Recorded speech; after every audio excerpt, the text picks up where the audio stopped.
Racist, violent, and murderous, these were the members of the Schutzstaffel. The SS has remained in history as one of the most sinister and heartless armed forces of all humanity. These men formed a Nazi paramilitary organization during World War II, initially formed as Hitler's personal bodyguard. Is it possible that the same elite force that was responsible for massacring millions of Allied soldiers and millions of Jews in concentration camps was in charge of security at the Nuremberg trials? You will find the answer to this question in this video. Get ready to travel to the courtroom, where the fearsome SS, murderers, and criminals unexpectedly guarded the Nuremberg trials. Welcome once again to military history. In the dark days following the end of the Second World War, when the echo of cannons still echoed in every corner of Europe, humanity faced an unprecedented moral crossroads. The setting was Nuremberg, a city that had witnessed the grandiose Nazi parades of the Third Reich, but would become the epicenter of an unwavering quest for justice. The Nuremberg trials, carried out mainly between 1945 and 1946, marked a crucial chapter in history, not only because of the magnitude of the crimes tried, but because of the innovative legal approach that was adopted. For the first time, military and political leaders of Germany, led by Adolf Hitler, sat in the dock, facing an international tribunal that would lay the foundations for the conviction of crimes against humanity. What was unprecedented was that those who were in charge of security during the trials were precisely members of the force that had committed the most atrocious crimes. It all began within the majesty of the courtroom in Nuremberg, where a balancing act took place between justice and the need to hold inhumane war criminals accountable. Among the Nazis judged most prominent were Hermann Göring, one of the key architects of the Third Reich regime, and Rudolf Hess, the Führer's lieutenant. Other notorious leaders, such as Joachim von Ribbentrop and Julius Streicher, were also among the accused, each representing key cogs in the machinery of National Socialist barbarism. The testimonies echoed in the room, from the horrors of concentration camps to the devastation of entire cities. Each of the statements revealed the colossal scale of the crimes perpetrated. Göring, with his characteristic arrogance, attempted to justify his actions, but his words crumbled in the face of the overwhelming amount of evidence of his atrocities committed. In the same way, Rudolf Hess tried to disassociate himself from responsibility for the events, blaming mainly the Führer, in whom he placed all the Reich's directives. Die Häftlinge wurden zwar streng behandelt, aber an eine methodische Verprügelung oder schlechte Behandlung war nicht zu denken. Amid the palpable tension between the desire for justice and the need for an impartial process, the statements of the accused added elements of drama. Göring, in a moment of despair, expressed, "I lost the war, but I still retain my honor." This statement captured the sentiment felt by the Nazi leaders. Those who once believed themselves invincible and unpunished were now facing the consequences of their actions in front of an international court. The course of this trial went through legal and moral challenges. The protagonists of this legal feat were the prosecutors and defenders in court. These men confronted the Nazis by presenting unpublished documentary evidence to the world. The horrors that occurred under the totalitarian German regime came to light and shocked the members of the court. The famous opening speech of Robert H. Jackson, the chief prosecutor of the United States, resonated as a call to humanity to confront Nazi barbarity with courage and determination. Among the most notable passages, the one that condemns the actions of the Nazis stands out. The crimes that have been perpetrated by these men are so atrocious that civilization cannot tolerate their continued existence. After years of atrocities perpetrated by the Nazi regime, the world anxiously awaited the sentences that would fall on the architects of evil. Hermann Göring was one of the first to face the verdict. The verdict of the sentence echoed in the room as the commander-in-chief of the Luftwaffe, in a stripped uniform and expressionless face, received his sentence, guilty of war crimes and crimes against peace. The same ambition that had elevated him to unimaginable heights now condemned him to the gallows. Cowardly, he did not dare to face his sentence and committed suicide by ingesting a cyanide capsule the night before he was to be hanged. Hess, the Führer's second-in-command, was unable to avoid his condemnation. Despite attempting to betray his leader and wanting to collaborate with the Allies, the sentence was overwhelming: life imprisonment for carrying out Hitler's final solution. In case you don't know it, this is the name of the sinister plan designed by the Führer and those close to him for the systematic extermination of the Jews of Europe. Im Sommer 1941 wurde ich persönlichen Befehlsempfang zum Reichsführer SS Himmler nach Berlin befohlen. Dieser sagte mir dem Sinne nach, der Führer hat die Endlösung der Judenfrage befohlen. For its part, the sentence against Joachim von Ribbentrop, the skilled Nazi diplomat, revealed that his role in the signing of the Ribbentrop-Molotov Pact was not only diplomatic, but also generated a series of deaths. The treaty consisted of a non-aggression agreement between the USSR and Germany, which the Nazis ended up betraying. For that reason, he was sentenced to hanging. His exceptional manipulation skills, which positioned him as a fundamental man of the Reich, could not alter the inexorable course of justice. Julius Streicher, the infamous anti-Semitic propagandist, faced the reading of his sentence with a defiant countenance. His poisonous rhetoric had turned him into a moral architect of the murderous barbarity of National Socialism, making him one of those fundamentally responsible for Nazi racism. The judges understood that words can be weapons as lethal as gas chambers, so they sentenced him to death by hanging. Another of the main architects of the final solution, Heinrich Himmler, did not face the court due to his suicide, but the ramifications of his crimes were present in each sentence. The condemnation of his subordinates, such as Ernst Kaltenbrunner, head of the Gestapo, underlined the brutality of his actions and forever buried his family in memory. Kaltenbrunner faced hanging for war crimes and crimes against humanity. These sentences marked the end of a dark era and the beginning of a world that steadfastly refused to forget what had happened. The announcement of the Nuremberg sentences not only echoed in the courtrooms, but reverberated in the collective conscience of humanity. The verdict punished individuals and established a precedent for international justice. In connection with the administration of the concentration camps, the SS embarked on a series of experiments on human beings which were performed on prisoners of war or concentration camp inmates. These experiments included freezing to death and killing by poison bullets. Now, there is an interesting fact that may even be paradoxical. Many of the guards who escorted these Nazi leaders to their cells, who brought them their last meal, and who in some cases even participated in their execution, were former members of the fearsome SS. Just as you listen, the same soldiers who had carried out terrible atrocities under the orders of the Nazis were now the ones in charge of keeping them behind bars, or taking charge of pulling the lever so that they would die by hanging. Let's go on to tell the story of these disloyal troops. The SS, known for its involvement in inhumane acts such as racial and religious persecution and systematic genocide, found itself fulfilling an unusual but necessary role.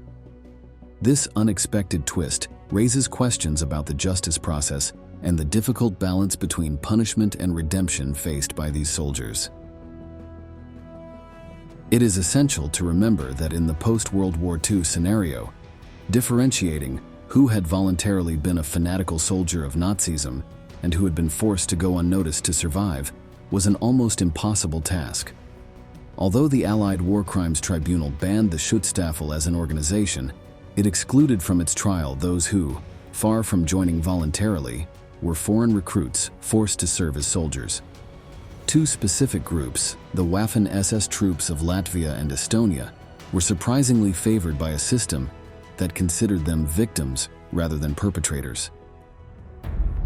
In an intriguing post-war chapter, the court chose to overlook the participation of those who did not embrace SS membership by choice, but were recruited under complex circumstances. An example of this were the militias formed during the German occupations. The Soviet Union, witness to the actions of these units on the Eastern Front, did not hesitate to express its firm opposition. For them, the men who joined the SS were as much war criminals as the Germans, regardless of their circumstances, and the protection granted was seen as an affront to justice. The paradox lies in the differentiated interpretation of foreign recruits and their motivations for joining the SS. While some argued that they were forced to serve in a foreign military machine, others insisted that their collaboration did not exempt them from their bloodthirsty responsibilities. The Soviet Union raised its voice, arguing against the protection given to Latvian and Estonian Waffen SS recruits.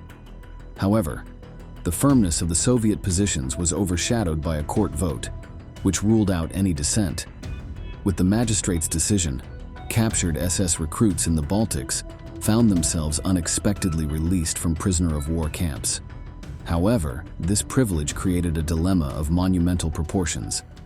Their home countries were now under Soviet occupation, and returning meant facing the possibility of being arrested as war criminals.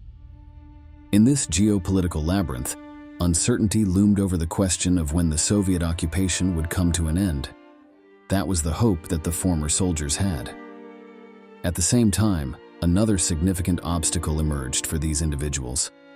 Despite having identity documents issued by Allied forces, Latvians and Estonians were also not well received in Western nations, which closed their doors to them due to their passage through the SS. It all seemed like a great irony. The truth was that they had become free men, but without a nation to migrate to, nor a homeland to receive them. The following footage shows the soldiers' faces with clear traces of Baltic ancestry. Their features reflect the uneasiness of their lives without direction or destiny.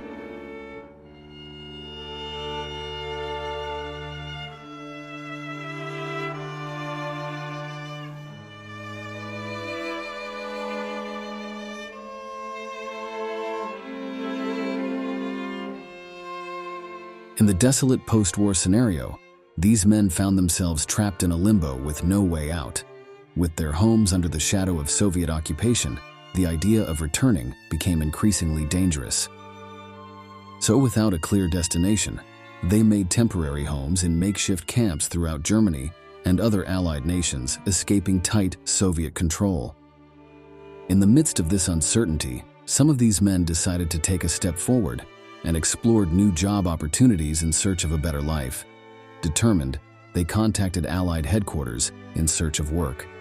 It was then that a senior commander of the Western forces, in charge of assisting the displaced, observed this peculiar situation and decided to bring it to the chain of command. The decision that followed marked an unexpected turn in the destinies of these Latvians and Estonians. Although it is not known exactly who thought of it, it was determined that given the release of so many Allied soldiers returning home, these trained troops supposedly devoid of Nazi ideology would be used to replace them. The need for security personnel was not just limited to Nuremberg. The conclusion of the conflicts in Europe, and months later, in Japan, generated a demand for guards in various installations under the control of the Allied powers. Thus, these men found only one way to redeem themselves: to become responsible for Western security in a world that was still recovering from the scars of war. Their lives, marked by adversity, took an unexpected direction that led them to play a crucial role in the reconstruction and security of a new post-war chapter. In the same way, the demand for security forces at the Nuremberg War Crimes Tribunal gave way to the former SS being ordered into troops and assigned to guard and security positions during the judicial process. These men, forced recruits to one of the most infamous divisions of the Nazi army, found themselves protecting the epicenter of international justice. The loyalty and dedication with which they carried out their duties did not go unnoticed, and their actions were praised in the halls of Nuremberg. The majority of Nazi leaders did not want to be touched by these soldiers, whom they considered traitors to the cause and deserved nothing more than a death sentence. And let's see some archive material. where you can see these Estonian and Latvian militiamen in action and at the service of the German troops.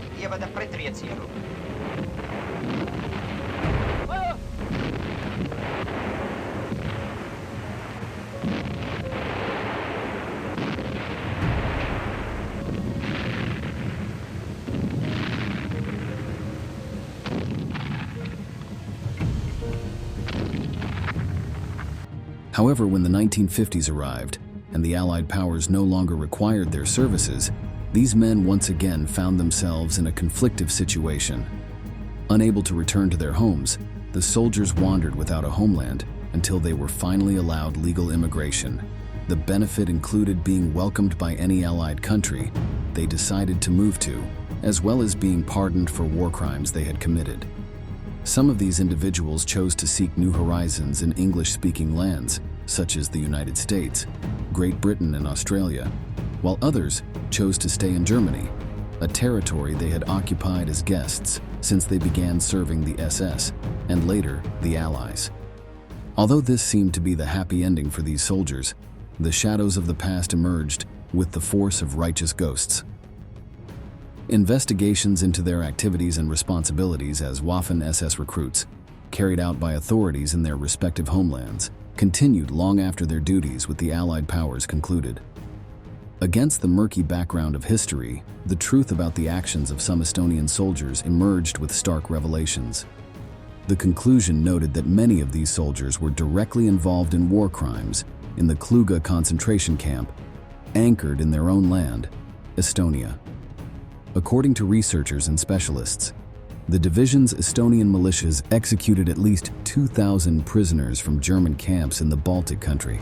In 2006, the Estonian International Commission for the Investigation of Crimes Against Humanity reviewed the evidence from the Soviet and German trials, seeking truth and subsequent justice. The organization's conclusion was forceful. The 287th Police Battalion actively participated in these atrocious acts, causing them to be considered as war criminals as the Nazis. According to records, approximately 70 recruits were involved in protecting the perimeters of the KlUGA camp as part of the Schutzstaffel troops. The evidence indicated that the Estonians openly collaborated in the execution of the prisoners, which tarnished the reputation of the Baltic countries' militias, causing, for example, monuments in their honor to be removed by government authorities. Although the shadow of the crimes committed by Nazism can never be completely faded, the Nuremberg trials represented a crucial step towards accountability and building a world where justice prevailed over impunity. In the same way, the Baltic nations made revisionism of those people who voluntarily participated in the ranks of the SS, which generated social condemnation against those who had betrayed their homeland by helping the forces of the Reich. The story of these Waffen-SS recruits became not only a testament to the complexities of the post-war period, but also a tale of individuals caught in the web of political decisions and unforeseen consequences. This revealing episode illustrates the moral difficulty of trials and urges us to reflect on the nature of justice and the opportunity for redemption, even for those whose hands are stained with the most heinous crimes. In this scenario of unexpected twists, the Latvian and Estonian SS became accidental protagonists of a story that challenged conventional definitions of guilt and justice. In this way, we are finishing today's video, but before finishing, we wanted to stop asking you, do you think that the sentence against the Latvians and Estonians was fair or not? We read your answers in the comments box. We thank you for reaching the end, and we look forward to seeing you in the next installments of Military History.